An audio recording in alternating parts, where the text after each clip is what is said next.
Ya, shalom teman-teman. Sorry, internet di rumah saya juga lagi ada masalah, lagi nunggu teknisi, saudara-saudara. Ya, jadi saya pakai ini aja dulu dan silakan kita mulai kelas, saudara-saudara.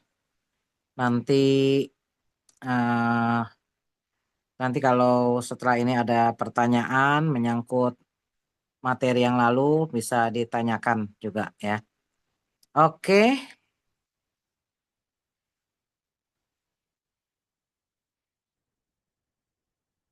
hari mau mulai, silakan. Ya. Ini belum pada masuk semua, apa mau nunggu atau gimana, Bu? Terserah deh, habis ada yang lupa kali. Padahal udah diumumin ya tadi kan. Nah, mau nunggu berapa menit atau ya mulai aja deh kali ya. Nanti Kak Oh Vena ya, masuk jam 8-an juga. Gitu. oke. Sekarang untuk ini, untuk kesempatan kalau ada yang mau tanya gitu kan. Mm. Ya, yuk teman-teman kita mulai. Sebelumnya kita ini ya, share dulu.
Ya, hari ini rada unik ya teman-teman ya.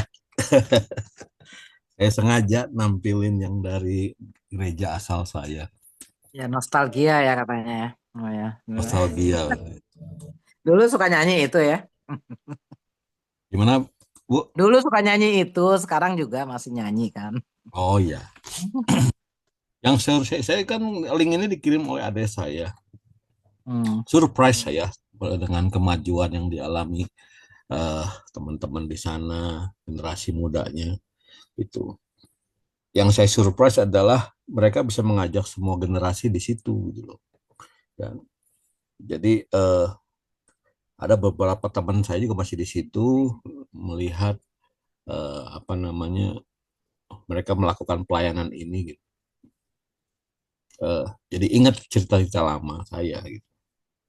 Dari lagu So Simple, kalau kita boleh lihat kata-katanya kan nggak terlalu eh, tinggi-tinggi banget gitu. Bila badai hidup menerpamu, ya kan refnya kan pegang selalu janji Tuhan, jangan lepaskan walau siang ataupun malam. Enyahlah takut atau bimbang, Tuhanlah pemilik hidupmu. So simple tapi kadang-kadang kita juga lupa gitu. Dua waktu di saat kita diterjang oleh masalah gitu. Apalagi hari-hari ini di dunia usaha nggak gampang untuk bisa bertahan kalau teman-teman yang bekerja. Kita pun banyak dengar teman-teman kita pun banyak yang berguguran. Pabrik-pabrik sekarang terakhir pabrik elektronik pun ditutup, PHK besar-besaran. Nggak gampang. Tapi hari ini saya mau mengingatkan dari lagu yang tadi yang simple yang mungkin teman-teman nggak pernah dengar. Kalau saya mau sering dengar ya. Ya. Waktu badai menerpa. Ingat janji Tuhan pertama. Kedua, nggak usah pikirin yang namanya takut pasti ada. Intervensi, tekanan, ketakutan pasti ada. Lagu ini cuma mengingatkan, ayo tetap ingat Tuhan. Kita kita tuh milik Tuhan. Gitu. Hidup kita tuh udah milik Tuhan. Ya, terus pegang janji Tuhan. Jangan dilepaskan. Walaupun kita diintervensi, mungkin kita goyah, tetap ingat Tuhan. Amin. Jadi simpel hari ini mengingatkan ini juga mengobati kangen saya juga mendengarkan video ini yang sangat surprise, lagu yang sederhana diubah demikian rupa dan jadi tidak bosan melihat melihat eh, apa tanda-tanda dulu yang tadinya kalau ibadah tuh diam aja mau bergerak itu aduh luar biasa banget itu. Mungkin itu Bu dari Iya. saya terima kasih Tuhan Yesus memberkati. Oke. Iya, jadi itu termasuk lagu jenis apa ya? Ininya tuh musiknya ya, Ya, himne nadanya, Bu ya, nadanya. Ah, himne. bukan himne lah kalau itu Ah, agak bukan. ke etnis tapinya ya. Etnik, etnik yang disebutnya itu kan. Itu kan kayak lagu apa tuh? Lagu Batak ya kalau nggak salah ya. Ada nggak? Kalian pernah dengar nggak lagu-lagu Batak gitu? Dia bukan himne ini, itu jadi lagu-lagu populer, lagu kontemporer, gereja-gereja Protestan yang dikarang orang pada masa-masa kini. Kalau himne kan itu dari tahun 1500, 1600 ya kan. Pokoknya ya sebelum abad 20 lah gitu kan. Kalau ini enggak. Paling dikarangnya baru tahun kapan gitu kan. Nah jadinya. Itu bernada lagu-lagu Batak gitu ya. Kalau ini. Oke, nah saudara kenalnya itu makin bertambah. Jadi hari ini saudara mau menggunakan waktu untuk belajar menganalisa menganalisis perikop nanti dengan Kavena. Ya, berharap lumayan sih ya ada soal itu kalau saudara bisa ya masih bisa mendapatkan nilai kalau nggak salah sampai 20 sampai 25. Tapi kalau andai kata salah, jadi nanti bisa kehilangan nilai 20 sampai 25 gitu kan.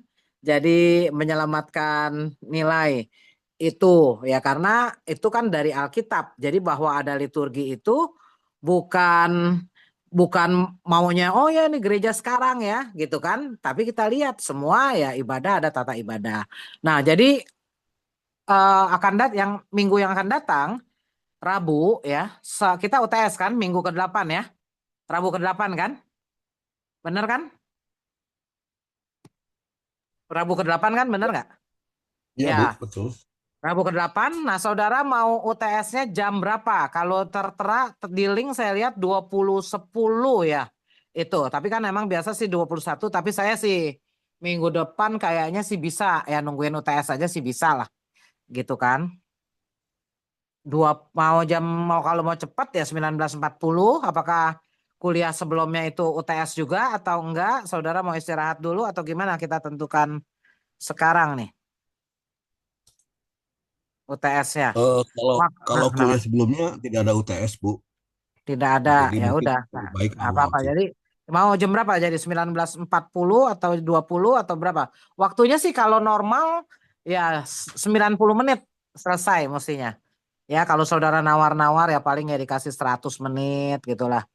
Ya paling top-topnya ya 120 menit lah udah mesti harus kumpul. Biasa jadi kalau saya open book gitu ya tapi mesti dikumpul pada saat itu juga gitu loh. Nggak bisa dibawa semalam gitu ya. Habis nilainya kalau dibawa semalam. Ya karena udah open book kan gampang. Jadi dipelajari lagi paling nggak saudara tahu ya apa itu liturgi ya hubungannya dengan ibadah. Lalu dalam PL PB-nya gimana ya kan? Itu saudara tahu PL, PB, terus ya tentang unsur-unsur liturginya, apa itu berhimpun, firman, pengutusan, ya kan? Itu saudara juga tahu lah, paling nggak kalau ditanya ya open book saudara bisa tanya, bisa jawab dengan baik. Nah, lalu kalau diterapkan di gereja saudara, masalahnya itu apa? Ya, saudara bisa berefleksi juga dan perikop itu. Nah, jadi gimana? Untuk UTS dulu ini. Untuk UTS, apakah ada yang mau ditanya? Jamnya dulu deh, itu saudara tentukan dulu jam berapa? Saran saya 19.40 aja, Bu, biar lebih nggak terlalu malam. 19.40 ya. Teman-teman lain nggak ada yang nggak setuju ya. Kalau kalau ada yang nggak setuju, ngomong sekarang. Kalau nggak kita akan mulai 19.40. Saya kasih soal, kita foto ya. Kita foto kehadiran, lalu saudara kerjakan itu sekian menit gitu kan. Lalu dikumpulkan ya harusnya sih di Google Drive. Kecuali kalau ada yang masalah-masalah ya bisa diinin dulu gitu kan. Biar ketahuan masuknya itu jam berapa. Ada yang keberatan 19.40? Nggak ada ya? Nggak ada. Aman, Bu. Oh, Ya oke. jam segitu Ya nggak jadi terlalu malam jadi ngantuk. oke nggak apa-apa makanya. Nggak apa-apa. Jadi nanti kalau andai kata ada yang perlu tambahan waktu, ya paling bisa sedikit lah tambahan waktu. Tapi makanya, jadi harus dipersiapkan. Ya, kalau nggak dipersiapkan pasti dengan cari-carinya itu lama. Heeh. Ya, kalau bisa udah yang soal-soal dasar itu ya saudara udah punya ketikannya lah gitu kan. Tinggal dirapiin lagi nanti kalau ini. Oke ya, tolong Hari tuliskan bahwa minggu depan kelas sudah menyetujui. Tuliskan di WA grup itu ya. Untuk UTS pukul 19.40. Siap, Bu. 19.40 sampai 21.20 lah. Sementara kita catat 21.20. 21.20. Ya, nanti paling enggak ya sampai 21 lebih sedikit lagi lah. Oke, beres ya, itu ya.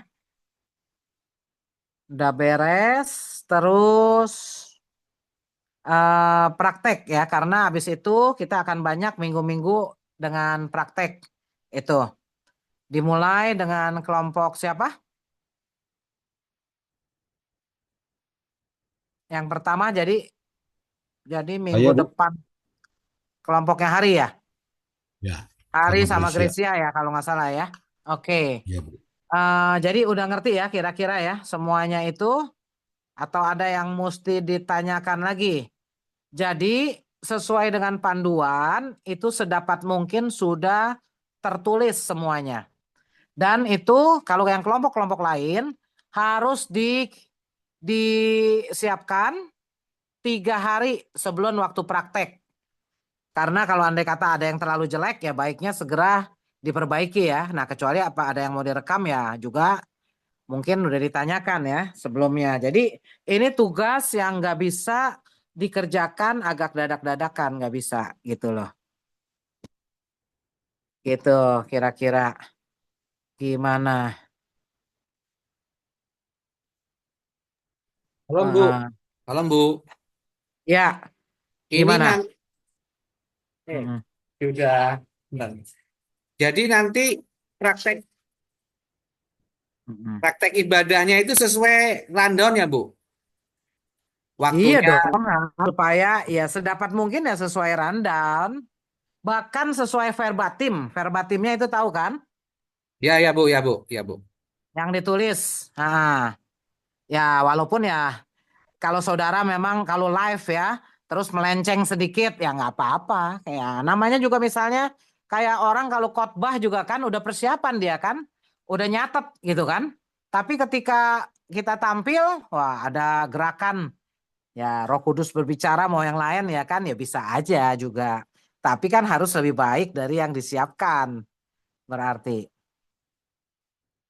Nah, hari akan live atau rekaman rencananya?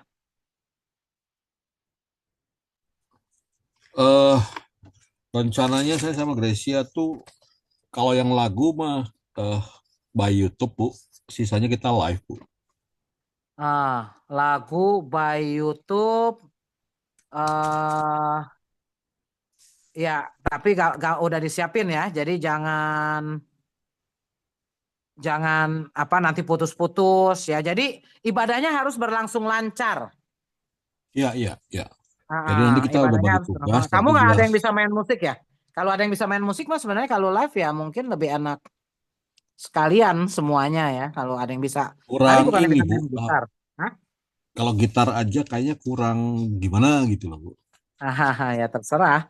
Yang penting jangan nanti harus di setelnya lama. Jadi itu yang penting juga kan. Karena itu akan mengganggu gitu loh. Jadi benar-benar dibayangkan ini adalah ibadah raya di mana kamu mimpin Ya, ya, gitu loh. ya. Ya udah Jadi kalau lagu bisa kita gitu ya. siapin dulu, Nah kita jadi siapin.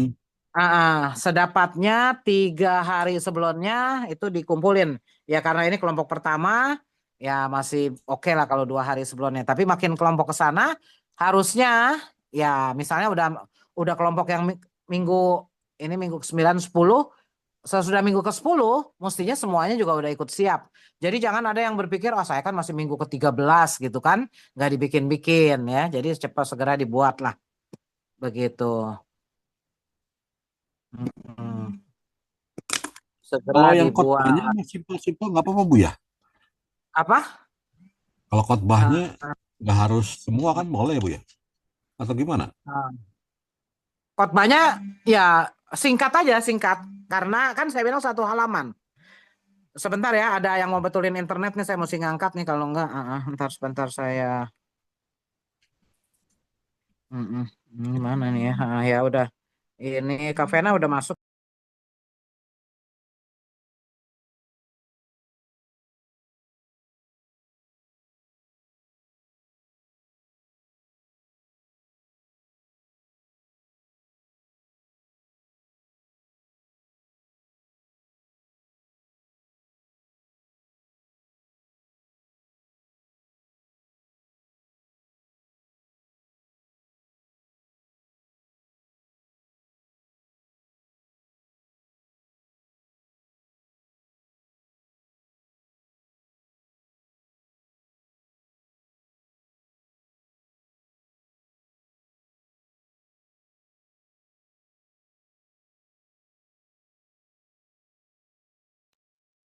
Oke oke sorry ya ini ada yang datang mau betulin internet mana ya?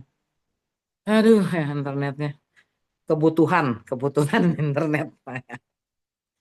Oke, eh terus ada lagi nggak? Kak Vena udah masuk juga tuh ya? Ya, Kak Vena udah masuk ya. Sudah, Bu, saya sudah di sini. Oke, udah tuh ya. Selamat malam Kak Vena. Shalom, Bu, ya maaf, kan? Bu, Tadi maaf. kamu lagi nanya apa lagi? Tadi Kenapa? UTS-nya dari jam berapa ke jam berapa, Bu? Maaf. Katanya mau 19.40, makanya saya suruh Iya, kamu iya. pastiin ya Selesainya 19.40. berapa lama? 21, 21, 20 lah tuh sementara di situ. Ya Oh, jadi pokoknya 2 jam kurang. iya 2 jam kurang. Ya nanti kalau andai kata ada, sebenarnya sih bisa terselesaikan dalam waktu 90 menit. Kalau siap, udah diperhitungkan bisa dalam waktu 90 menit. Ya nanti kalau andai kata memang benar-benar kurang ya ada kemurahan hati paling tambahin 20 menit lagi lah gitu kan. Asal Jadi sementara dipersiapkan gitu kan. sementara 21.20 Kenapa? dulu, Bu ya. Iya, itu berarti yang Oke. lain yang lebihnya itu ya kalau nawar ya pokoknya sebelum 22 lah kayaknya sih gitu biasanya sih. Ya, Bu. Oke, Makasih. oke ya. Jadi itu udah beres. Nggak dibawa pulang, Bu. Enggak ada yang dibawa-bawa pulang kalau saya. Orang udah open book dibawa pulang lagi ya.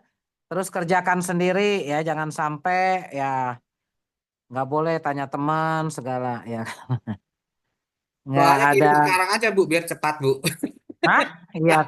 Kalau saya nggak ada kayak gitu, jadinya ya udah open book, bayangin ya dia harus dipersiapkan, nggak bisa nggak dipersiapkan, ya. Ya makanya dari tugas-tugas saudara, Vena tuh juga bisa bantu cek tugas tuh ya, bantu cek tugas. Ada yang udah mesti masuk lagi atau belum ya? Udah sampai refleksi berapa ya Ven yang masuk itu ya? Ya nanti mungkin bisa lihat tuh sebentar kalau nggak ya Vena ya. Oke, udah beres ya. Kalau udah beres, Kak Vena udah masuk. Saya minta izin off kamera karena lagi betulin ini. Saya dengerin aja kayaknya sih. Kalau ada yang ditanya ya saya bisa dipanggil, tapi itu ada teknisi internet datang. Jadi ya dari hari Selasa anak saya mesti work from home nggak bisa. Jadi besok work from home lagi makanya mesti bisa. Ini. Oke deh. Nggak ada ya. Oke, selamat dipersiapkan. Juga prakteknya ya kita akan lihat kelompok Hari dan Gracia pada minggu ke-9. Ya, Tuhan menolong memberkati. Oke, saya off cam Kak Vena ya, silakan Kak Vena. Oke.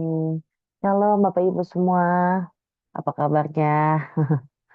Sudah menjelang UTS, saya berdoa kiranya terus Tuhan memberikan semangat yang baru ya dan kekuatan untuk mempersiapkan minggu depan UTS. Nah, sekarang saya mau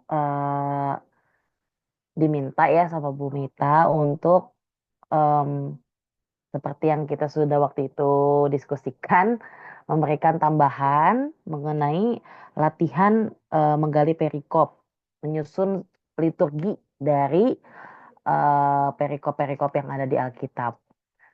Nah, saya mau tanya dulu, apakah minggu lalu Ibu sempat bahas sedikit gak tentang tugas-tugas yang sudah ngumpulin perikop? Ada dibahas sedikit gak sama Bu Mita? Dibahas Bu, katanya banyak yang salah Bu. Iya, Bu, Gitu betul, ya. Bu. Gitu ya. Ya, udah dinyatakan yang betul lagi itu siapa kan yang 80 ke I- atas gitu ya. Ya, iya, oke. iya Bu. Yang Grace sempat ditampilin gak ya Bu? Yang Grace belum ya? Belum ada ditampilkan Oke, Ven sama sekali belum ada. oke. Saya izin ya Bu. Ya, nggak apa-apa, kamu atur aja Oke, pokoknya boleh. Atur ya aja semuanya. oke ya. Jadi sebenarnya saya udah lihat Bapak Ibu mengenai tugas-tugas yang sudah dikumpulkan. Ya, saya melihat dan berterima kasih atas upaya-upaya yang sudah dilakukan. Tapi memang dari yang sudah dikumpulkan itu, saya melihat perlu latihan lebih lagi supaya terampil gitu ya, supaya tepat mengambil penggalan-penggalan ayat-ayatnya, kemudian mengintisarikan, merangkum menjadi aspek liturgikalnya apa dan menarik ke praktikalnya seperti apa. saya melihat kendala-kendala yang sudah dialami oleh Bapak Ibu adalah eh, kalau penggalan ayat per ayatnya itu udah lumayan ya. Tapi untuk menarik itu ke aspek liturgikalnya masih agak membingungkan gitu. Jadi cukup sulit untuk nantinya ditarik lagi ke aspek praktikal gitu. Jadi memang kenapa harus tepat per step karena itu akan mempengaruhi step berikutnya. Nah, oleh sebab itu saya mencoba untuk mempresentasikan dulu ya, memberikan lihat dulu nih ke Bapak Ibu bagaimana tugasnya kemarin itu Grace sempat ngumpulin terus saya komen gitu ya. Coba Bapak Ibu perhatikan kita bersama-sama kita belajar dari apa yang saudari Grace sudah kumpulkan. Grace itu tulis dari Lukas 5 ayat 1 sampai 11. Jadi dari pemenggalan ayat saya sudah setuju ya. Grace cukup baik dalam memenggal ayat tapi dalam balik lagi ke masalah tadi ditarik dari narasi ke aspek liturgikalnya itu kurang tepat gitu. Nah, ini yang merah itu tulisan saya, yang hitam tulisannya Grace ya. Jadi dia ngambil dari ayat 1 pertama nih. Ya kan? Bagaimana Yesus berdiri di pantai Danau Genesaret, sedang orang banyak mengerumuni dia hendak mendengar firman Allah. Nah, Grace melihat aspek liturgikal dari ayat 1 ini adalah Yesus berdiri di tengah kerumunan orang yang haus akan kebenaran.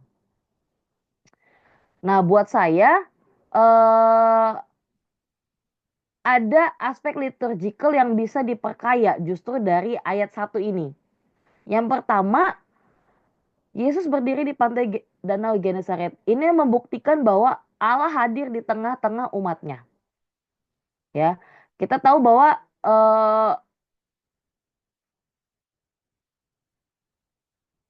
Danau Genesaret adalah tempat di mana pusat orang Israel itu banyak melakukan aktivitas di situ.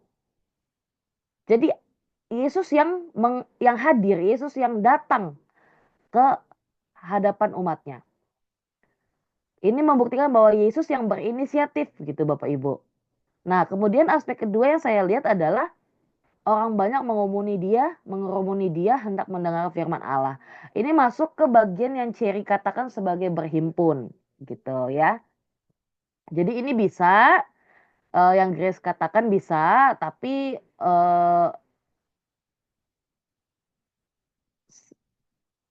pengkalimatan untuk aspek liturgikalnya teologi ibadahnya itu kurang terlihat gitu ya.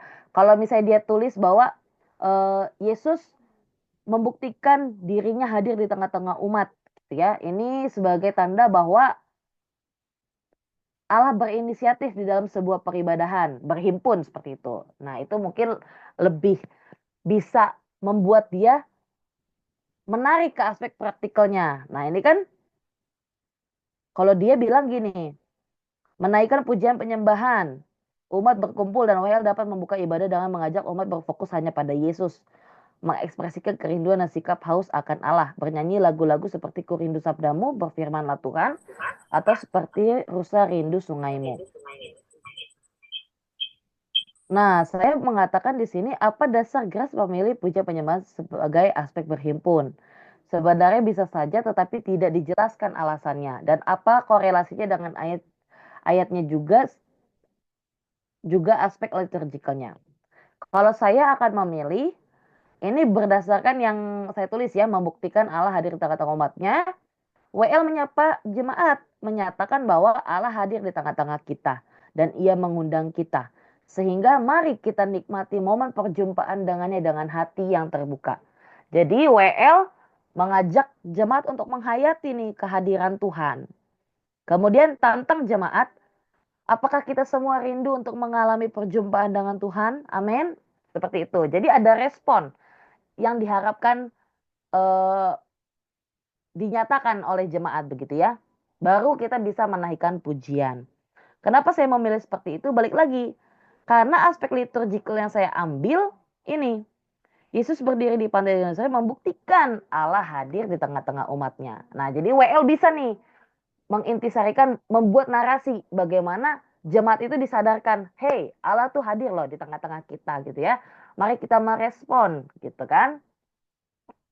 Nah, dia hendak dibilang di sini mengerumuni, dia hendak mendengar firman Allah, berarti kan haus dan lapar akan firman Tuhan, bisa ditantang dengan menyatakan kita semua rindu mengalami perjumpaan dengan Tuhan, amin.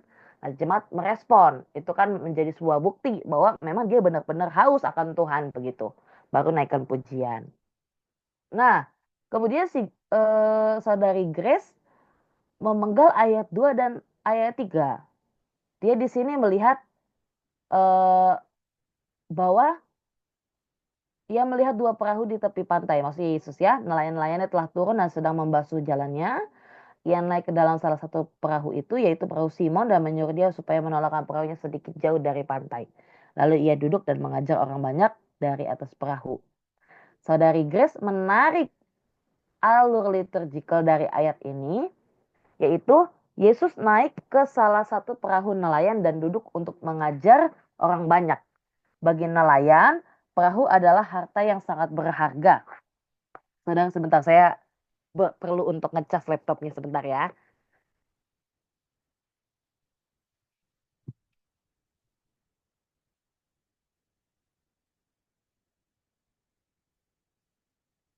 Oke, terima kasih perhatiannya.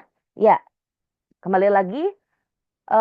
Jadi saudari Grace melihat aspek liturgikalnya adalah dia mengutarakan fakta mengenai perahu. Nih, uniknya ya. Saudari Grace mengatakan bahwa bagi nelayan perahu adalah harta yang sangat berharga. Perahu bisa dikatakan sebagai rumah kedua bagi nelayan ketika mereka harus bekerja bahkan melepas penat dalam pekerjaannya. Jadi perahu dapat dilambangkan.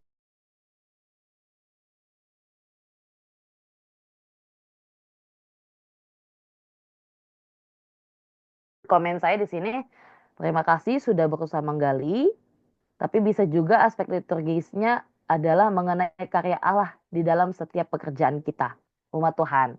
Bahwa pekerjaan apapun yang kita lakukan saat ini, Tuhan memperhatikan dan menempatkan kita di sana untuk memuliakannya. Saya menempatkan alur liturgis demikian karena narasi Alkitab di mana Yesus meminjam perahu Simon untuk mengajar. Hal ini menandai bahwa pekerjaan dan objek yang digunakan dalam pekerjaan kita dapat menjadi instrumen karya Tuhan Yesus. Nah, jadi saya kemudian menarik bahwa dari alur liturgis ini kita bisa menarik tema ibadahnya itu menjadi bukan hal-hal yang umum gitu ya, tapi bagaimana Allah berkarya di dalam pekerjaan kita, gitu temanya. Nah, kalau misalnya saudari Grace, coba kita perhatikan. Dia aspek praktikalnya adalah memberi persembahan. Jadi dari menaikkan pujian langsung memberikan persembahan tadi ya. Setelah umat menjadi ketua sentral dan mengekspresikan kerinduan mereka menyanyikan lagu penyembahan, maka umat membuka hati pikiran untuk dipersembahkan pada Tuhan. Bahkan dipakai untuk menjadi tempat pemberitaan kebenaran. Ini dapat berarti setelah penyembahan umat bisa diajak untuk memberikan persembahan, yaitu harta jasmani maupun rohani, dan mendengar firman Tuhan. Nah, menurut saya lebih baik bagian ini pemberitaan firman Tuhan saja. Temanya adalah bagaimana Allah berkarya dalam pekerjaan dan bagaimana kita menjadi alat kemuliaan Tuhan di dalam pekerjaan kita. Karena di sini tidak ada aspek di mana si Simon ini memberi sesuatu gitu ya. Tapi kan di sini konteksnya adalah Yesus yang menyuruh dia untuk menolakkan perahunya sedikit jauh dari pantai gitu ya. Yesus naik ke perahunya Simon gitu.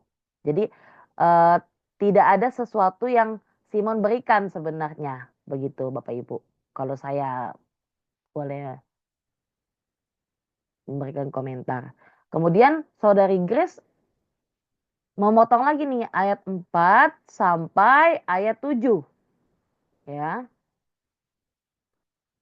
Bertolak, setelah selesai berbicara, ia berkata kepada Simon, "Bertolaklah ke tempat yang dalam dan tebarkanlah jalamu untuk menangkap ikan."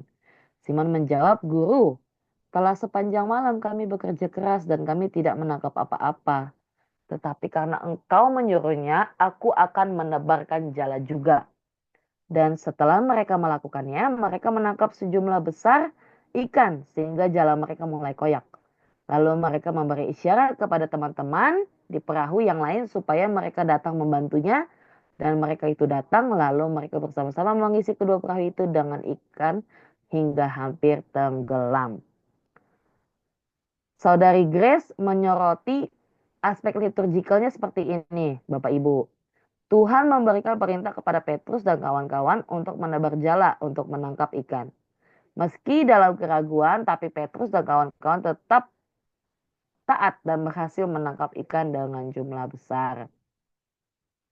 Ya, ini bisa, tetapi kembali lagi komen saya, apa yang Saudari Grace utarakan ini terlalu umum. Sebenarnya nggak apa-apa karena kan baru pertama kali ya. Tapi kita bisa ketika nanti sudah berlatih, kita bisa melihat suatu hal yang khusus gitu di dalam teks-teks tersebut. Nah, bagi saya aspek liturgikal yang bisa diambil dari ayat 4 sampai ayat 7 adalah Tuhan Yesus memerintahkan Simon kembali menangkap ikan sebagai wujud utama profesi nelayan sekaligus tantangan untuk merespon setelah Yesus selesai mengajar dari perahunya. Simon merespon dalam kepolosan imannya dan mengalami mujizat bersama komunitas nelayan lainnya. Jadi kan Tuhan Yesus tadi udah ngajar ya. Kemudian Tuhan Yesus menantang nih. Menantang Simon untuk merespon pengajaran dia. Untuk langsung mempraktekkan gitu ya. Dan di sini puji Tuhannya Simon merespon dengan kepolosan iman. Tetapi dari kepolosan imannya itu dia mengalami mujizat bersama teman-temannya. Nah, perhatikan perbedaannya. Di mana ketika kita melihat aspek liturgikal secara berbeda, aspek praktikal yang kita utarakan juga jadi berbeda. Di sini saudari Grace mengatakan bahwa aspek praktikal yang bisa diambil adalah berdoa, ya. Jadi kan tadi pendengar firman Tuhan, terus dia di sini berdoa, WL mengajak jemaat untuk berdoa agar menyampaikan keluh kesahnya dan menghapus segala keraguan serta komitmen melakukan perintah Allah. Bisa juga. Kemudian kesaksian. Ya kan? Di sini kesaksian. Bisa juga. Kalau saya bisa mengatakan bahwa pemberitaan firman lagi tetap masih pemberitaan firman, tetapi difokuskan pada isu ketaatan mengikuti ajaran etika Kristen dalam bekerja. Kemudian tantang jemaat untuk mau komitmen. Ya, atau bisa juga altar call seperti itu Bapak Ibu. Nah, setelah itu baru kemudian kesaksian. Nah, setelah itu ayat 8 sampai 9. Bunyinya ketika Simon Petrus melihat hal itu, ia pun tersungkur di depan Yesus dan berkata, "Tuhan, pergilah daripadaku karena aku ini orang berdosa." Sebab ia dan semua orang yang bersama-sama dengan dia takjub oleh karena banyaknya ikan yang mereka tangkap. Di sini saya setuju dengan Sister Grace. Aspek liturgikal yang dia ambil adalah Petrus dan kawan-kawan menjadi takjub atas perbuatan besar ya, sehingga dia tersungkur mengakui keberdosaannya dan serta menyembah dia. Di sini pengakuan dosa bisa dilakukan. Jadi pengkhotbah ya atau liturgos begitu ya kalau misalnya di gereja-gereja Protestan. Di sini umat diminta untuk menghapus segala keraguan, meminta Allah ya, lebih tepatnya meminta Allah untuk menghapus segala keraguan, kedegilan dan keberdosaan untuk layak di hadapan Allah. Nah, kemudian ayat 10 sampai ayat 11 bunyinya, demikian juga Yakobus dan Yohanes anak-anak Zebedeus yang menjadi teman Simon, kata Yesus kepada Simon, "Jangan takut, mulai dari sekarang engkau akan menjala manusia." Dan sesudah mereka menghela perahu-perahunya ke darat, mereka pun meninggalkan segala sesuatu lalu mengikut Yesus. Nah, di sini aspek liturgikal yang dipaparkan oleh saudari Grace, Yesus merangkul Petrus dan kawan-kawan serta menguatkan mereka untuk tidak khawatir serta takut akan apapun. Yesus hendak mengutus mereka untuk pergi memberitakan Injil dan melayani dia. Ini menuntut kesungguhan hati dan kerelaan meninggalkan segala sesuatu dan mengikut Yesus. Ini pengutusan dan berkat ya, ibadah ditutup dengan penguatan dan penghiburan kepada umat bahwa mereka telah dilayakkan dan Tuhan memilih umat untuk menjadi pelayan-pelayannya yang berkomitmen mengikuti Dia dan menginjil. Umat pergi untuk membawa tugas untuk memberitakan kebaikan Tuhan dan menceritakan apa yang dialami mereka bersama-sama dengan Yesus. Nah, ini yang saya bisa perlihatkan dulu nih dari tugasnya saudari kita Gracia. Jadi dari tugas ini saya melihat saudari Grace sudah sangat berupaya dan eh, cukup menangkap apa yang waktu itu saya sempat ajarkan ya mengenai pemenggalan-pemenggalan perikop-perikop ini untuk dijadikan struktur ibadah gitu. Tapi memang diperlukan latihan-latihan untuk bisa mempertajam eh, kemampuan untuk menggali lebih lagi. Begitu Bapak Ibu. Sampai sini ada yang bisa komen? Sebab kita akan melanjutkan Bapak Ibu untuk kita latihan bersama-sama ya. Saya akan memberikan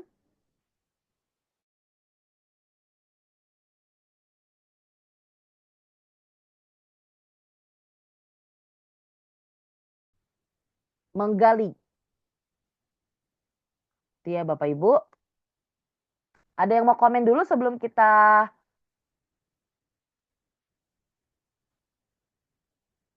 menggali ayat-ayat yang ada?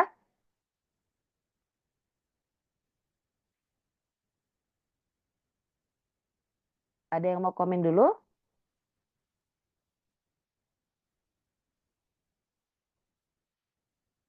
Jika tidak ada, saya mengajak kita semua untuk mari kita buka.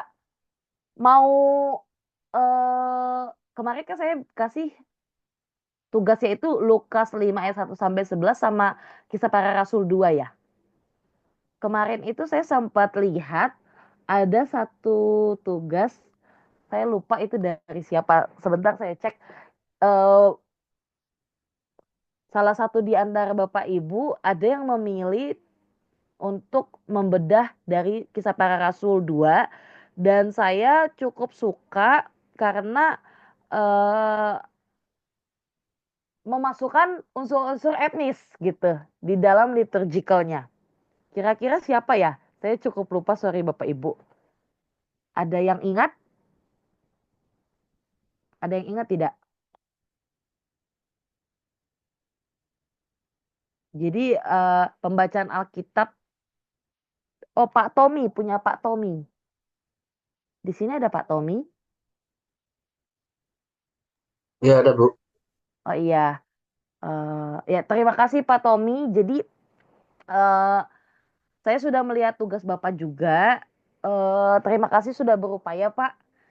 Saya sangat suka bagian pembacaan Alkitab yang Bapak coba itu kan ada yang berbahasa roh ya. Jadi Bapak mencoba untuk melihat eh, bagaimana itu bisa bisa digunakan di dalam praktikalnya sebagai bagian pembacaan Alkitab dari berbagai bahasa daerah gitu ya. Jadi komen dari saya juga paling yang bagian lidah-lidah nyala api gitu Pak, itu bisa dibantu juga lebih kreatif dengan bantuan misalnya multimedia seperti itu.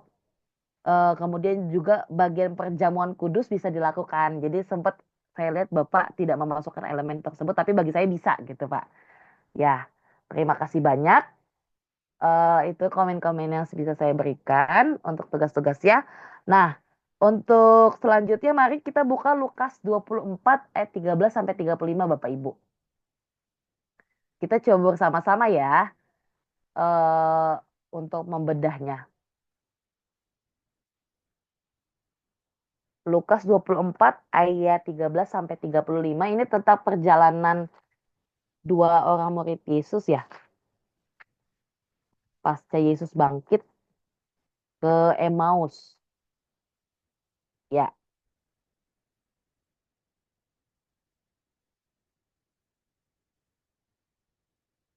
ada yang mau mencoba? Mungkin alur narasi yang pertama dulu.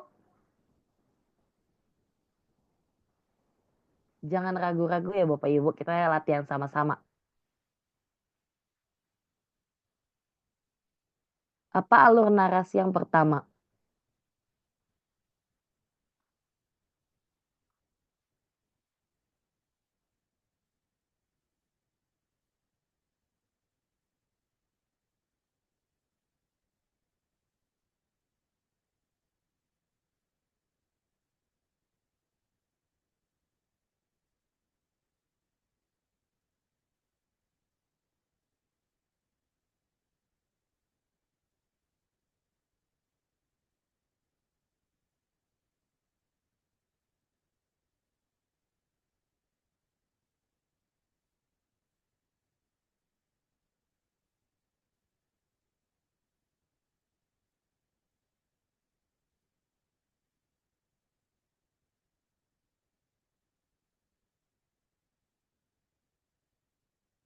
Ada yang mau mencoba?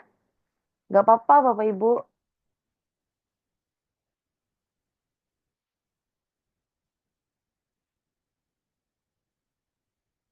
Tugas ini akan muncul, soal seperti ini akan muncul di UTS. Jadi mari kita latihan bersama-sama.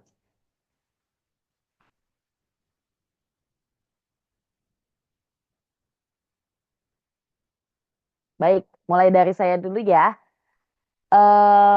Buat saya itu bisa di pertama itu ayat 13 sampai ayat 15. Yang pertama adalah dua murid Yesus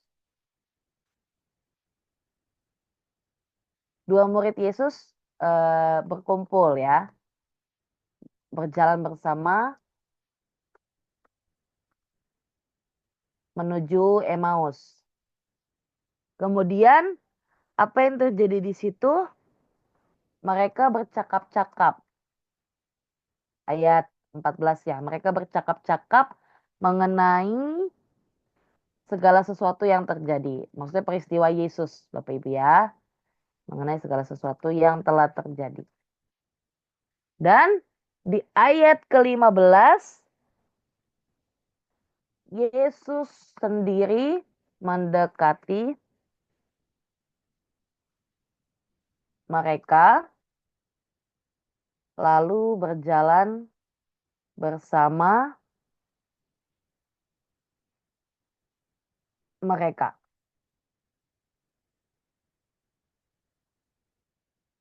Nah, aspek liturgical buat saya di sini yang bisa ditarik dari ayat 13 sampai 15 adalah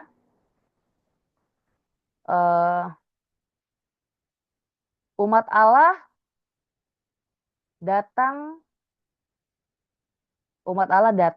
ke bait Allah ya, tidak selalu dengan keadaan yang baik.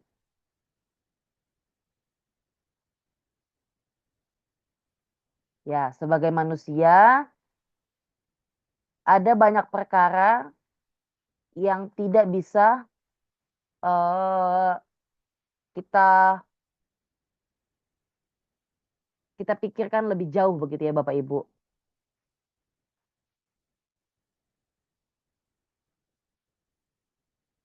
Datang ke hadapan Tuhan dengan apa adanya.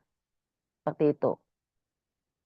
Namun dalam ketidakberdayaan dan kebingungan kita, Yesus hadir dan bersedia berjalan bersama dengan kita. Itu aspek liturgikal yang bisa saya ambil. Kenapa saya mengatakan ada banyak perkara yang tidak bisa kita pikirkan? Karena kan di sini keadaannya dua murid itu tidak mengerti kan segala sesuatu yang telah terjadi. Maksudnya Yesus benar-benar mati, terus kemudian hilang seperti itu kan, dikatakan bangkit tetapi tidak ada jasadnya seperti itu. Nah, mereka tidak bisa mengerti apa sih yang lagi terjadi ini gitu kan. Mereka dalam kebingungan, tetapi Yesus hadir bagi mereka. Nah, aspek praktisnya apa nih? Udah dapat kan tadi ya aspek liturgikalnya? Aspek praktikalnya apa? Ini berhimpun ya. Jadi berhimpun. Buat saya WL bisa menyapa pertama. Bisa menyapa, kemudian paparkan realita misalnya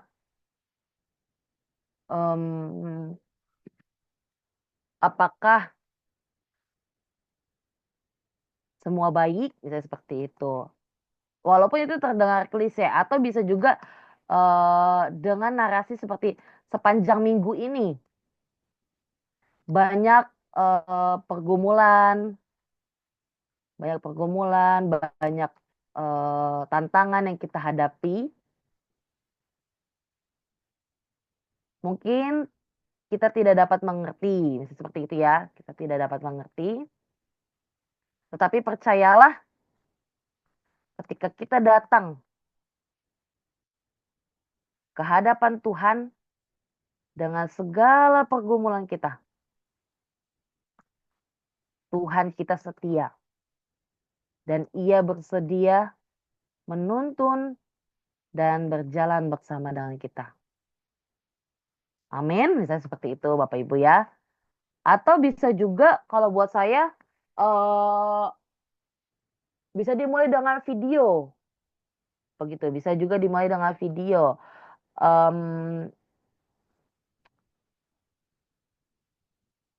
Video seperti kesulitan-kesulitan yang terjadi secara general begitu. Jadi membuka jemaat untuk oh ya kita benar-benar menghadapinya bersama-sama seperti itu. Ya Pak Hari, ada yang mau ditanyakan Pak? Bu, tolong ke atasin Bu itu Bu yang dari yang Ya, liturgikal. oke. Eh, yang pertama, Mm-mm. tulisan berhimpun tuh masuk di aspek liturgikal atau di praktis? Bisa Satu ya. dua-duanya Pak itu, iya. Oh boleh, oke. Boleh. Nah terus Ibu, Ibu kan tuliskan umat Allah datang ke bait Allah tidak selalu dengan keadaan yang baik, ya kan? Mm-mm. Mm-mm. Kalau kita baca ini, sorry ya saya potong Mm-mm. sebelum lanjut. Kalau kita baca di ayat 13 kan perasaan saya baca ini kan bukan ngomongin tentang kondisi mereka, tapi mereka kan sedang mengobrolkan apa yang terjadi gitu loh. Tidak bicara tentang keadaannya mereka gitu. Tapi berbicara tentang keadaan yang terjadi gitu loh. Itu Iya, kira-kira kalau oke. pandangan saya. Oke. Apakah bisa disebut kalau Ibu kan bilang umat Allah datang ke bait Allah tidak selalu dengan keadaan baik. Iya, Biasanya kalau dengan tidak selalu dengan keadaan baik berarti kan kondisi mereka sendiri. iya, Tapi di ayat 13 kan dibicarakan bukan keadaan mereka sendiri tapi keadaan situasi yang ada gitu atau iya, pelayanan yang ada gitu. iya. Terima kasih Pak Kira-kira untuk ya ya. makasih. Ya, terima kasih Pak Hari. Jadi, ya sorry saya mungkin em, terlalu maju ya, karena saya udah berkali-kali baca bagian ini dan ini sempat jadi bagian khotbah saya Pak. Jadi, eh, kenapa saya bilang umat Allah datang ke bait Allah tidak selalu dengan keadaan baik? Jadi backstory-nya, latar belakang dari keadaan mereka ke Emmaus ini yang saya pelajari adalah mereka tuh mau pulang kampung. Jadi setelah setelah mereka tuh dalam keadaan hopeless. Yesus yang mereka percaya mati, terus sekarang katakan bangkit, tapi gak jelas gitu. Semuanya gak jelas bagi mereka. Jadi mereka dalam keadaan hopeless, mereka mau pulang kampung ke Emmaus. Ah udahlah, dalam arti kata kayak kita sekarang tuh ngomong gini loh, eh, apaan tuh soal Yesus basi lah, kayak gitu. Jadi mereka memang dalam kondisi yang nggak baik-baik aja saat itu. Dalam perjalanan yang mereka kayak dalam tanda kutip kayak ngegosipin lah apa yang terjadi sebenarnya gitu. Jadi ya kalau kita baca dan kita pelajari memang mereka dalam kondisi yang nggak baik-baik aja sih Pak. Gitu. Itu sih. Gitu ya, terima kasih. Hmm, kebanyakan sih Pak memang kalau waktunya banyak sebenarnya kita akan lebih tepat untuk menggali narasi-narasi ini menggunakan buku-buku tafsiran. Itu akan sangat menolong kita karena kan kalau buku tafsiran akan membahas per ayat ya. Itu akan sangat menolong sih. Tapi kita nggak punya banyak waktu jadi em, kita langsung berdasarkan apa yang kita tahu mengenai ayat itu. Gitu. Ya, buat saya dari awal ini bisa seperti ini, bisa WL yang menyapa berhimpun atau bisa juga video mengenai realita kesulitan-kesulitan yang terjadi secara general gitu. Baik itu kesulitan-kesulitan pribadi yang biasanya umum dialami oleh orang banyak atau misalnya kesulitan-kesulitan dunia misalnya seperti itu. Ya, Pak Yuda silakan. Untuk yang praktikal ini juga yang terkait dengan ibadah ya Bu ternyata ya. Bukan Iya, kehidupan sehari-hari ya. iya Bu. Iya Pak, sorry. Eh, aspek praktikalnya ini kita menyusun struktur ibadah umum Pak, ibadah komunal gitu Pak. Oh, bukan bukan kehidupan sehari-hari ya? Iya, Oh, berarti begitu. saya salah. Minta maaf, Jadi minta kita maaf. nggak apa-apa, Pak. Jadi kita memang mencoba untuk membuat ibadah, struktur ibadah dari alur narasi Alkitab begitu, Pak. Tapi untuk bisa menyusun aspek praktis ini, kita harus bisa melihat dari aspek liturgikalnya gitu. Nah, untuk bisa merangkum aspek liturgikalnya, kita harus tepat melihat alur narasinya gitu, Pak. Jadi untuk memang membuat ini bagi saya ya, kita harus benar-benar memahami apa yang Constantieri katakan mengenai 4 pilar itu. Gitu. Gitu sih. Ya. Bu, Bu, Iya, aspek silakan Pak. aspek liturgikal tuh ada persamaannya juga dengan dikatakan aspek teologikal ya Bu ya. Iya, betul Pak. Aspek liturgical itu bisa dibilang teologi ibadah Ya, dari narasi gitu Pak. Kita. Ya. Terima kasih Pak Elman. Ya, silakan Pak Hendrik. Ya Bu, saya mau negasin lagi yang ini, yang tadi Pak Hari bilang. Memang sih kalau dari lihat dari ayat ke-13 ke-15 memang nggak tertera di situ bahwa mereka tuh keadaannya nggak baik-baik aja. Coba mungkin kita harus mengerti satu perikop mungkin ya Bu ya. Karena kan di sini Ya, ada ayat 21, mungkin ini yang jadi titik atau benang merahnya ya. Kita melihat mereka itu sebenarnya kecewa. Dan 21 itu kan pada ya, kami dahulu mengharapkan gitu ya bahwa dia itu yang ya, membebaskan Israel. Nah, dan mungkin mungkin nanti di perikop-perikop lainnya gitu ya. Mungkin kita betul. harus lihat sebelum kita memaparkan ini berarti harus ngerti latar Yes. belakangnya ya seperti Konteks, betul. eksegese gitu ya Bu. Betul, Pak. Iya. Jadi memang makanya tadi saya bilang eh sebenarnya idealnya untuk kita menyusun ini kita harus bantuan buku tafsir gitu ya dan kita harus memang mengerti konteks dari perikop tersebut gitu. Kayak waktu itu kan yang Yesaya eh saya benar-benar mencoba menjelaskan dengan hati-hati karena itu kan penglihatan ya, sesuatu yang pengalaman pribadi, bagaimana pengalaman pribadinya Yesaya itu bisa kita tarik menjadi aspek praktis di dalam ibadah komunal gitu, Pak. Jadi memang saya setuju sih dengan Pak Henrik. Kita harus mengerti konteksnya gitu. Itu, Pak. Terima Oke, kasih. thank you Bu. Yuk. Selanjutnya ada yang mau coba? Ini kan ayat 13 sampai 15. Ada yang mau coba? Gak apa-apa, salah juga. Gak tepat maksudnya ya, keliru gak apa-apa.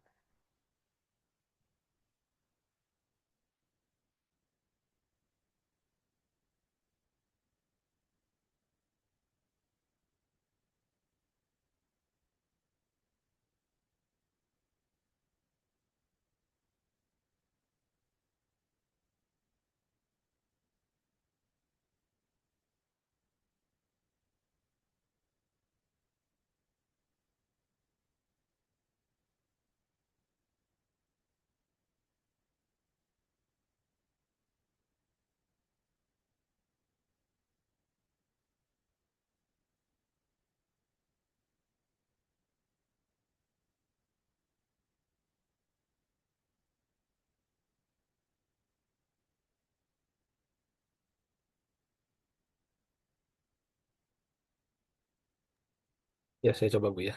Iya, silakan Pak, gak apa-apa. 16-17. Ya, apa yang Bapak lihat di situ? Di situ tetapi ada sesuatu yang menghalangi mata mereka sehingga mereka tidak dapat mengenal Dia. Yesus berkata kepada mereka, "Apakah yang kamu percakapkan sementara kamu berjalan? Maka berhentilah mereka dengan muka muram." Mm-mm. eh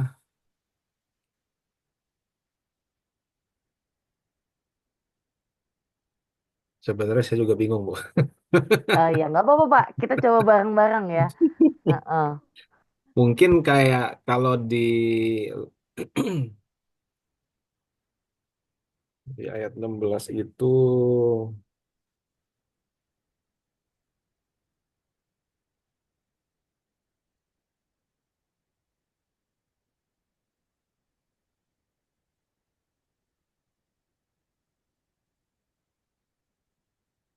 Apa aspek liturgikal yang Bapak bisa lihat dari sini? Ya, Bina kalau mau bicara gak apa-apa. Kak, aku mau coba deh Kak. Ya, Aku silakan. dapat ya dari yang aspek aspek narasi kan, kita masih aspek narasi kan? Iya, Oke, yang aku dapat tentang dari Lukas 24 mulai dari ayat 15 itu kan tentang pertemuan dengan Yesus. Ya, pertama yang saya lihat yang aspek narasinya, Yesus bergabung dengan mereka dalam perjalanan, tetapi mereka tidak mengenalnya. Nah, terus yang aku dapat di sini tuh, bentar ya, apa namanya itu pertama yang aku dapat, Yesus bergabung dengan mereka, tapi mereka tidak mengenal Yesus. Terus kedua, aspek narasi yang saya dapatkan di situ, Yesus bertanya kepada mereka tentang apa yang mereka bicarakan. iya, Terus ketiga, setelah itu mereka, kalau aku lihat dari dari aku udah berulang kali baca Alkitabnya nih, ya. Terus kalau aku lihat mereka menceritakan tentang kematian dan kebangkitan Yesus, ya iya, kan? betul, Terus betul. serta mereka ada menceritakan tentang harapan mereka yang ya kayak mereka harapan-harapan yang putus asa gitu loh Kak, kayak harapan-harapan yang udah tinggi gitu. Terus kalau terus saya lihat di situ Yesus menegur mereka kayak eh, bahwa itu kamu kurang iman, kurang teguh hati kayak gitulah, menegur lah setelah itu. Iya, Itu sih Kak iya, yang saya betul, dapat. betul. Terima kasih Bina. Cuma kita memang harus mengelompokkan. Saya setuju tadi Bina mencoba memaparkan satu persatu. Berarti Bina mengerti ya konteks ayat itu, konteks perikop ini. Tapi untuk mendapatkan struktur ibadah yang baik, kita harus kategori-kategorikan gitu, ya. Jadi tadi kan udah nih ayat 13 sampai 15 ini masuknya kan tadi bagaimana mereka lagi dalam dalam kesedihan mereka, mereka jalan pulang kampung ke Emmaus, tiba-tiba mereka lagi ngomongin semua yang terjadi, kebingungan-kebingungan mereka, terus tiba-tiba Yesus datang, gitu kan? Ini masuk ke berhimpun begitu ya. Kemudian ini kita masuk ke ayat 16 17. Sesuatu menghalangi mata mereka sehingga mereka tidak mengenal Yesus. Yesus buat saya pura-pura nggak tahu kan dalam keilahian Yesus pasti Yesus tahu dong mereka ngomongin apa. Tapi Yesus seolah-olah kayak pengen pengen mereka itu terbuka dengan Yesus. Apa sih yang kalian lagi percakapkan sementara kalian berjalan gitu. Jadi Yesus menuntut suatu keterbukaan buat saya gitu. Dan mereka benar-benar apa adanya di hadapan Yesus sebagai Tuhan bahwa mereka benar-benar muram gitu. Kalau tadi Pak Hendrik ada yang mau diiniin Pak, dibuka. Teologi ininya ya Bu ya, Ya, ibadahnya ya. teologi ibadahnya ya.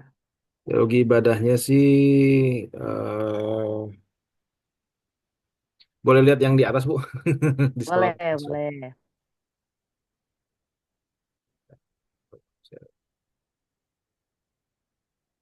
Mungkin lebih kepada fokus kali Bu ya. Jadi kayak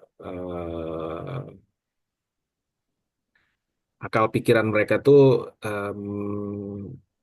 apa ya,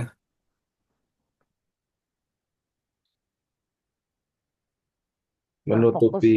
Terfokus.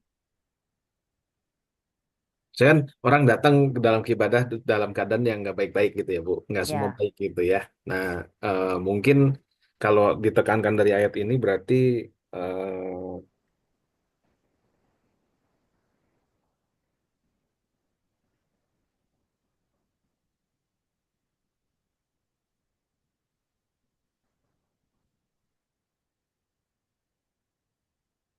saya nggak bisa ngomong ya Bu.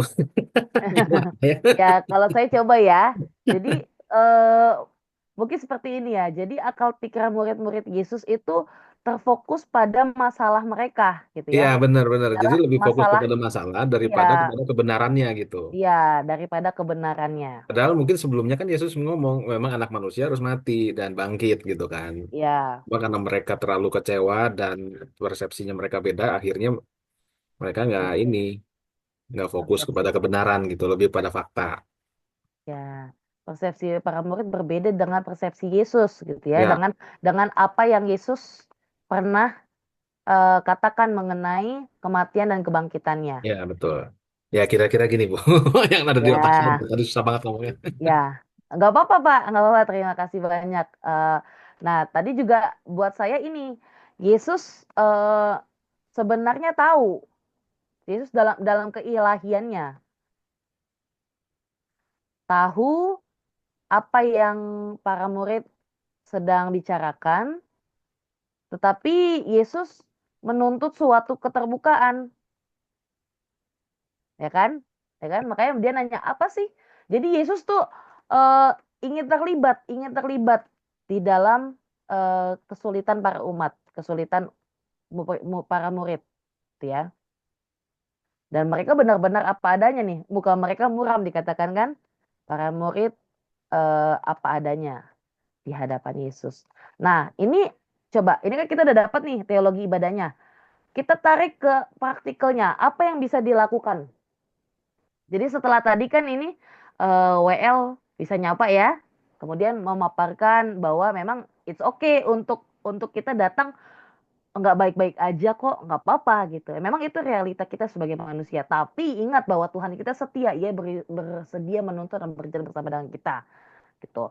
Nah, setelah itu apa yang bisa kita lakukan di dalam Menyadarkan ibadah? bahwa Tuhan itu lebih besar daripada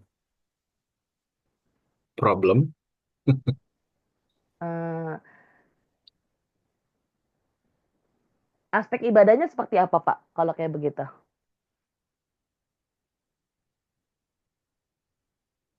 ada yang mau coba? Saya boleh ini Bu, Boleh, yang boleh Pak. yang bagian pertama sih maksudnya Kenapa mencoba Pak? ya mencoba.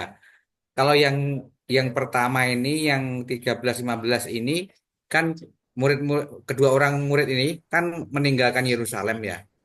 Mm-mm. Kalau aspek kalau aspek teologisnya sih saya pikir menjauh dari Tuhan, menjauh dari apa ya?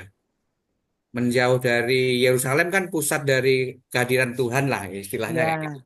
Ya. Nah, menurut saya itu harus ada sih, Bu. Oh, Maka bisa, bisa banget, Pak. Bisa ya banget, Pak. Ini bisa juga ya dari Pak Yuda. Tadi para murid menjauh. meninggalkan Yerusalem kan berarti menjauh dari hadirat Tuhan atau maka mereka kan mengalami apa namanya nggak merasakan hadirat Tuhan kan gitu loh. Ya. Ya, jadi ya itu nanti bisa ke aspek praktisnya adalah bagaimana WL atau mungkin video-video ini memperlihatkan ketika kita diterpa masalah, kita benar-benar menjauh dari Tuhan itu kan bisa kan ya. Nah, buat saya nih Pak, yang ayat 16-17 itu setelah itu menurut saya mungkin bisa pujian malah. Pujian. Pujian yang bertemakan bagaimana kesusahan seorang manusia gitu. Contohnya seperti apa coba lagu-lagunya? Ada yang bisa beri contoh? Kayak gini kan? Kita nggak ngerti eh apa maksud Tuhan gitu. Kita terfokus pada masalah kita. Yang terkait tentang buta rohani lah Bu, itu kan menghalangi ada sesuatu yang menghalangi mata mereka. Ya, apa kira-kira?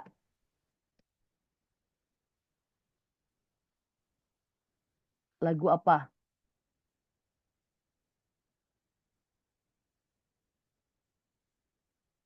Memang saya percaya seperti ini tidak mudah ya, tetapi memang sangat seru gitu. Lagunya Yesus Setia bisa. Yesus dia yang seperti bagaimana, Pak? Itu yang berkali-kali. Oh iya berkali-kali. Iya Kalau berkali-kali betul. masih ingat ya. Iya, Pak. Berkali-kali ya. Yesus setia. Benar juga. Apalagi tuh? Lagu-lagu tentang penderitaan lah. Engkaulah perisaiku. Oh ya bisa juga. Sebenarnya ini alurnya itu jelas sih sebenarnya ketika mereka mengundang Yesus ngobrol kan, akhirnya baru kan mereka sadar kan kembali. Oh, ternyata ketika aku bersama-sama orang itu kita roh kita berkobar-kobar gitu kan. Kalau nggak salah Iya, ya. iya. Bukan bukan kita yang mengundang Yesus, Pak. Yesus yang datang sendiri. Iya. Iya, jadi bisa lagu-lagu seperti ini, Bapak Ibu ya. Nah, ini kan tidak ada, misalnya nih, di ayat ini kan nggak ada tuh. Dibilang mereka nyanyi kan nggak ada. Tapi karena kita merangkum teologi ibadahnya, kita bisa menarik, oh ini bisa pujian sebenarnya gitu kan. Gitu loh yang saya maksud. Nah, coba kita lanjut lagi, coba Bapak Ibu. Mari kita lanjut lagi. Tidak bisa ya.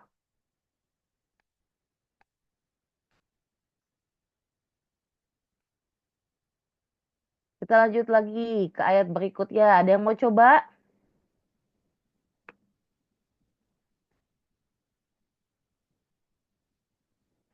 Tadi kan ayat 16-17.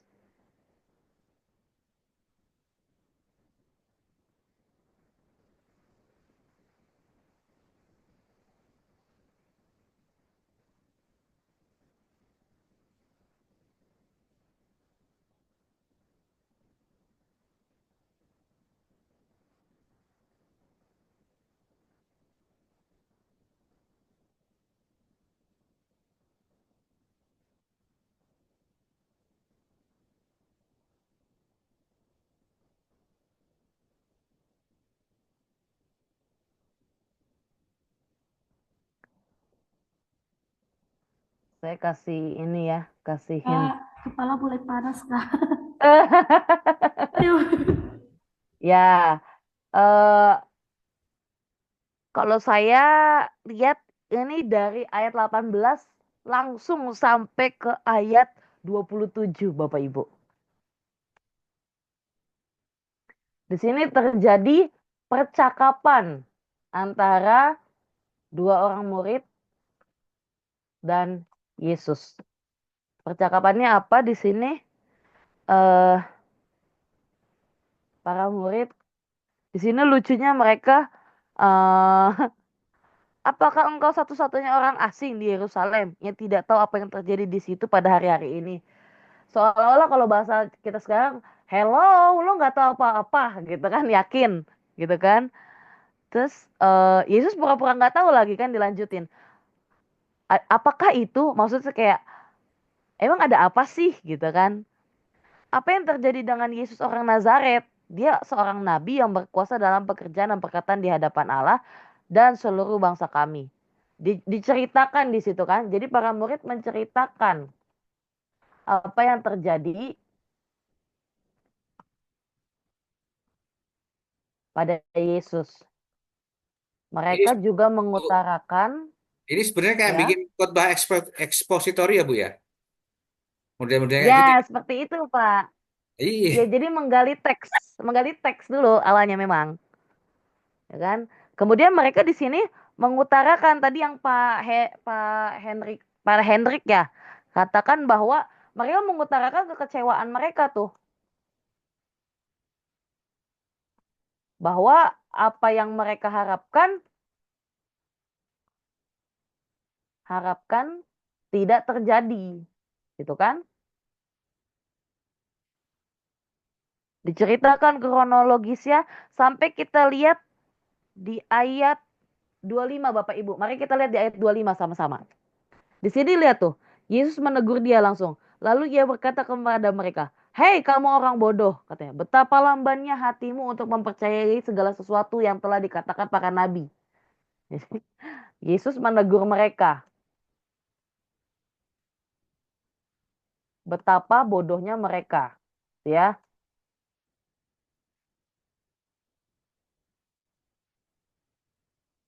Lalu ia menjelaskan kepada mereka apa yang tertulis tentang dia di dalam seluruh kitab suci. Bayangkan, Yesus menjelaskan lagi tentang dirinya dari seluruh kitab suci. Bayangkan Bapak Ibu berarti seberapa lama itu kan perjalanan. Sedangkan perjalanan dari Emmaus ke ke berapa lama waktu itu ya? Saya sempat bikin bahan khotbah dari sini soalnya. Berapa lama perjalanan Yerusalem ke Emmaus? Itu sekitar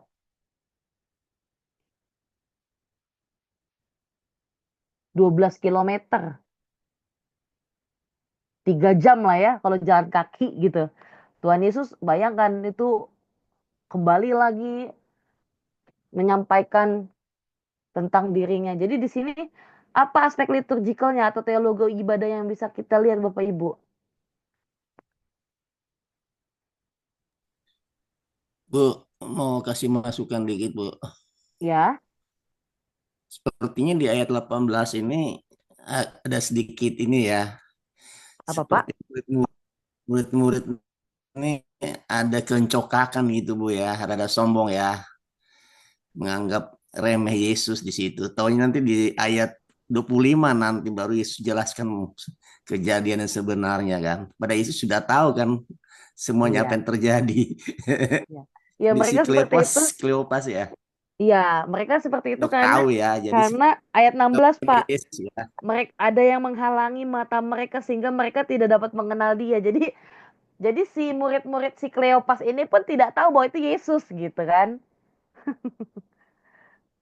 Jadi memang kita bisa melihat suatu komedi gitu di dalam Alkitab kita. Ya, terima kasih Pak Eman, Pak Elman. Bina mau coba? Yesus maha tahu segalanya. Lucu juga sih. Ya, ya, ya.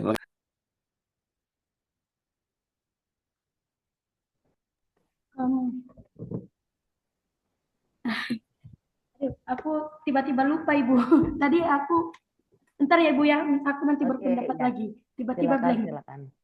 Ya, jadi kalau dari sini aspek liturgikalnya atau teologi yang teologi ibadah yang bisa kita lihat adalah Tuhan Yesus memberikan ruang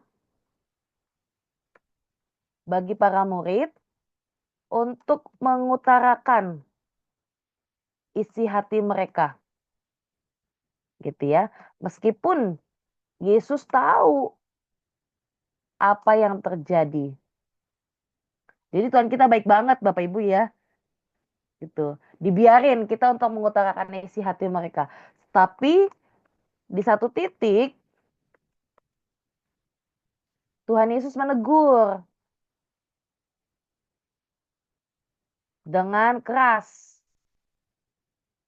bahwa betapa lambannya kita mengerti. Tapi setelah ditegur Bapak Ibu, saya melihat ya di narasi Yesus menjelaskan lagi tentang dirinya dari seluruh kitab suci ini menandakan Tuhan kita tuh sabar banget. Jadi udah mah dia memberikan ruang bagi kita untuk terbuka meskipun dia tahu segala sesuatu. Terus di satu titik dia negur kita dengan keras, dia ngatain kita betapa lamban dan bodohnya. Tapi in the end Tuhan Yesus tetap sabar, gitu. Namun di titik akhir Yesus sabar terhadap murid-muridnya. Bayangkan Bapak Ibu dia hidup bertahun-tahun sama murid, 3,5 tahun dia hidup sama murid-muridnya. Tapi kok nggak ngerti-ngerti. Dia sampai udah mati, dia udah sampai bangkit lagi. Pada ujung-ujungnya Yesus tetap menjelaskan, ya kan? Tetap menjelaskan siapa dirinya di seluruh kitab suci. Nah, udah kita dapat nih teologi ibadahnya. Teologi praktikalnya apa kira-kira Bapak Ibu?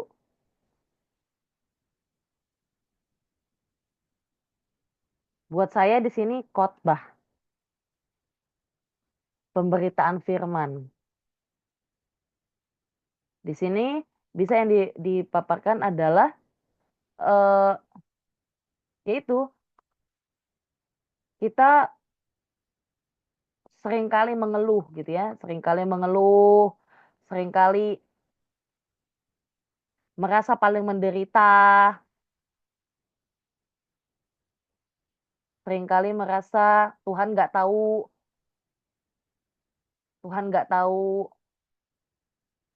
atau menutup mata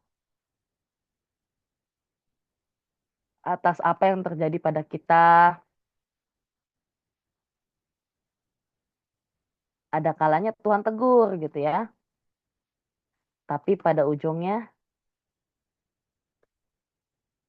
Tuhan panjang sabar gitu. Nah, selanjutnya Bapak Ibu, itu tadi udah sampai ayat 27 ya. Kita lihat nih, ayat 28, mereka mendekati kampung yang mereka tuju, lalu ia membuat seolah-olah meneruskan perjalanannya. Jadi udah dekat ke Emmaus, terus Tuhan Yesus ini bersandiwara kan, bersandiwara seolah-olah pengen tetap jalan gitu dia. Namun mereka sangat mendesaknya, katanya, tinggallah bersama kami sebab hari telah menjelang malam dan matahari hampir terbenam. Lalu masuklah ia untuk tinggal bersama dengan mereka. Ya Pak Hari?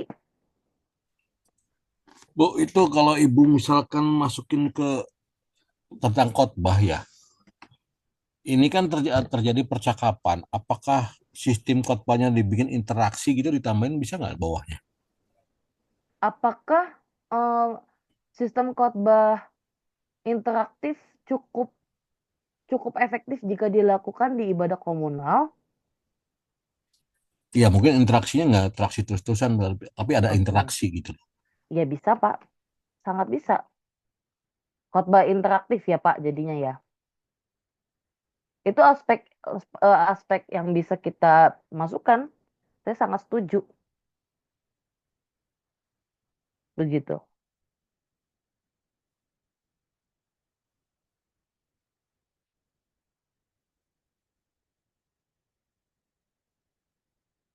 Ada lagi?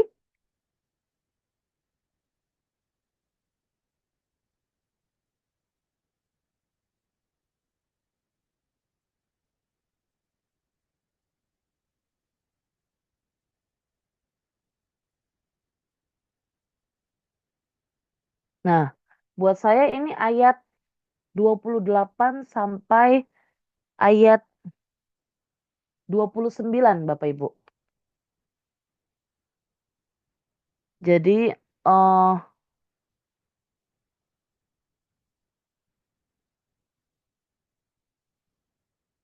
para murid mendesak ya. Jadi seolah-olah Yesus mau meneruskan perjalanannya. Para murid mendesak Yesus untuk tinggal bersama mereka. Oke. Nah, aspek teologi ibadah atau liturgical yang bisa kita ambil apa? Buat saya di sini adalah terjadi suatu transformasi ketika kita berelasi dengan Yesus, berelasi dengan Kristus, dengan Yesus Kristus yang bangkit ya. Jadi asalnya tadi kan murid menyepelekan kan kayak kamu nggak tahu gitu kan apa yang terjadi di Yerusalem, udah gempar banget loh. Tapi menurut saya di titik itu mereka belum belum bertransformasi, Bu. Belum ya? Setelah itu ya, setelah mereka Ya, makan dan itu baru mereka terbuka kan katanya. iya, iya, iya. Tapi ini proses menuju Pak maksud saya ya. Jadi proses tadi saya Pra proses, gitu, pra transformasi. iya pra betul, iya. Proses terjadinya suatu transformasi. Karena di situ kan awalnya mereka kayak menyepelekan kan tadi Pak Elman bilang gitu karena mereka memang gak kenal Yesus. Tapi setelah Yesus ngomongin gitu kan, mereka menjadi haus dan lapar.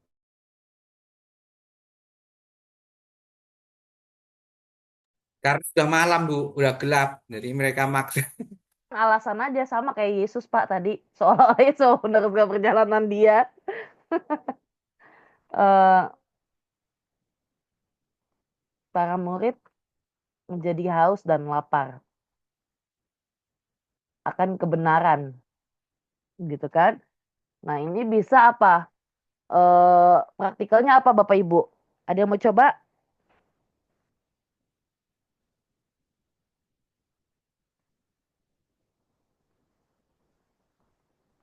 Ya berdoa mengundang Tuhan Yesus kembali Bu untuk tinggal di dalam hidup. Ah, Keintiman, keintiman. Nah, hebat ya. Berdoa ya. Jadi kayak juga semacam respon atas firman ya, Pak. betul. Ya, ini eh berdoa agar meminta agar Kristus tinggal di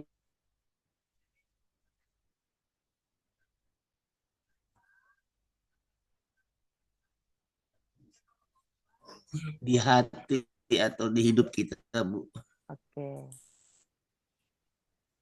Kalau pengakuan dosa bisa, Bu. Bisa, bisa Pak. Pengakuan dosa bisa.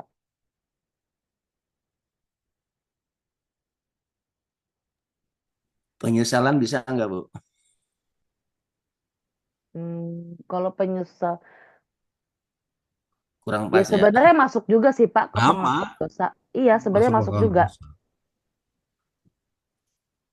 masuk juga. Tapi memang kalau pengakuan dosa dan penyesalan harus memaparkan teologi ibadah yang mendukung ya Pak, karena kan nggak ada konteksnya di sini. Mereka kan hanya minta bahwa Yesus tinggal gitu ya. Jadi memang harus disertai dengan penjelasan yang konkret. Nah, Butuh pertobatan, Bu. ya.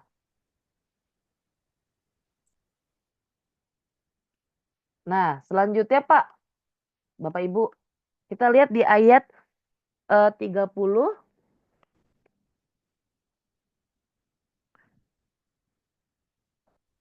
Ya, itu perjamuan, Bu lah. sampai 31 ya.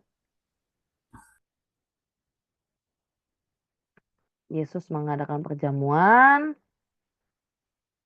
Terus ayat 31-nya apa tuh? Terbuka mata mereka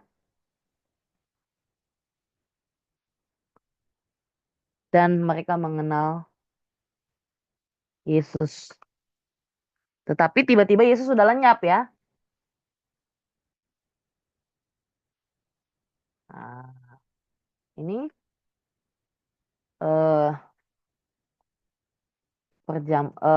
kalau teologi ibadah yang saya dapatkan adalah perjamuan dengan Kristus membawa berkat pengenalan yang lebih akan Dia. Karena kan di situ ya kita intisari dari perjamuan yang diajarkan adalah kita mengingat akan Dia ya kan? Begitu. Jadi di sini elemennya bisa perjamuan Bapak Ibu. Kemudian eh ada narasi atau ibadah atau doa ya, narasi atau doa bahwa kiranya mata kita terus memandang Yesus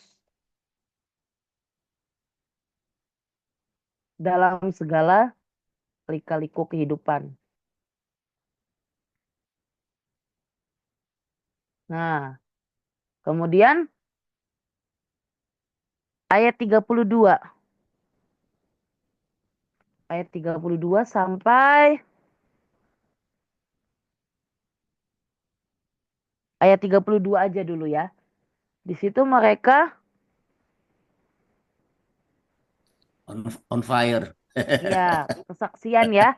Jadi eh, eh, berkata satu sama lain,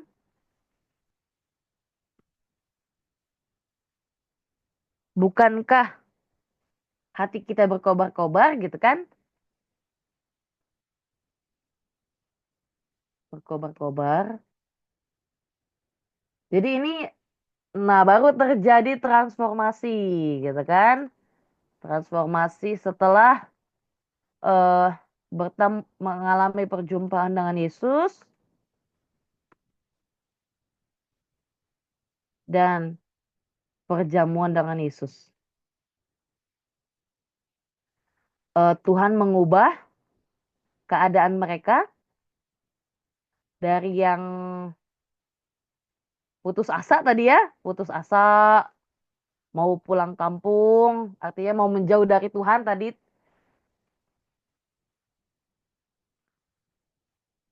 menjauh dari Tuhan, menjadi on fire ya Pak Elman ya. Oke. Nah, ini aspek praktikalnya Air apa Bu, on Pak? fire. Aspek praktikalnya apa setelah perjamuan? Ini apa? Kalau buat saya sih kesaksian yang pasti jelas ya. Karena kan di sini narasinya berkata satu sama lain. Ada kesaksian gitu ya. Nah, ini bisa kesaksian orang lain. Misalnya eh, kesaksian pemulihan ekonomi, kesaksian kesembuhan gitu ya, dan lain-lain. Kita bisa kembangkan terus Bapak Ibu kalau pemenggalan ayat dan teologi ibadah atau aspek ininya benar. Nah, terakhir Bapak Ibu, Bu, yang tadi kalau persembahan bisa masuk nggak? gimana Pak? Iya, Bang Barsa tadi. Yang mana? Setelah saksian. Oh ini, kalau Iya. hati kita berkobar-kobar, boleh juga. Kan ucapan syukur. Ya, boleh juga.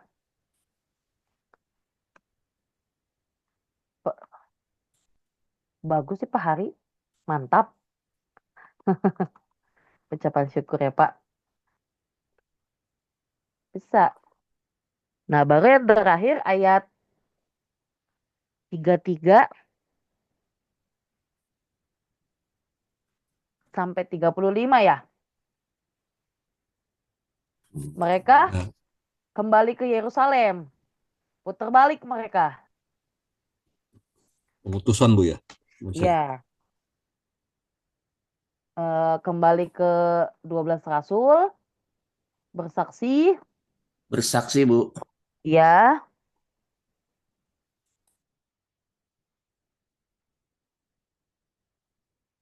ya bersaksi.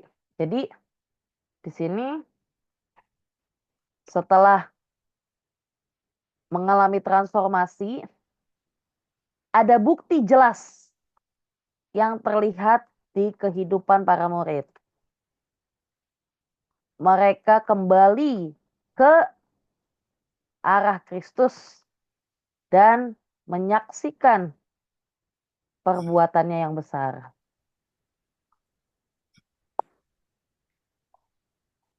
Nah, ini baru Perbuatannya yang berkat dan ajaib. pengutusan ya. Berkat dan pengutusan. Seperti ini Bapak Ibu. Ada lagi? Mungkin sampai sini bisa mengerti?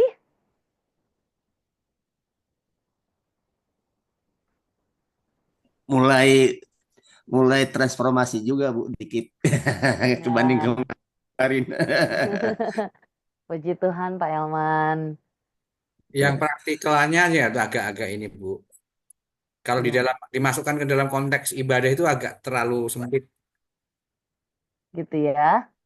Sebenarnya bisa Pak, kita mungkin karena kita kita keterbatasan waktu juga. Sebenarnya kalau kita gali untuk kita bikin kreatif bisa juga.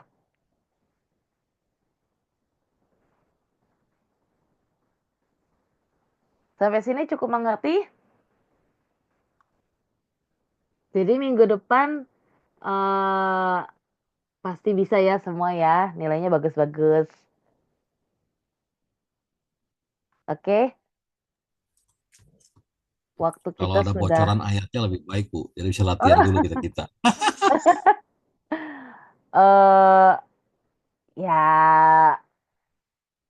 mm, yang sudah dilatih kan pasti keluar. Cuman eh, perlu untuk Bapak Ibu kita yang udah kita bahas nih sama-sama mungkin dikembangkan lagi gitu ya di dalam UTS karena pasti Bu Mita baca satu persatu gitu kan. Jadi dikembangkan lah seperti itu.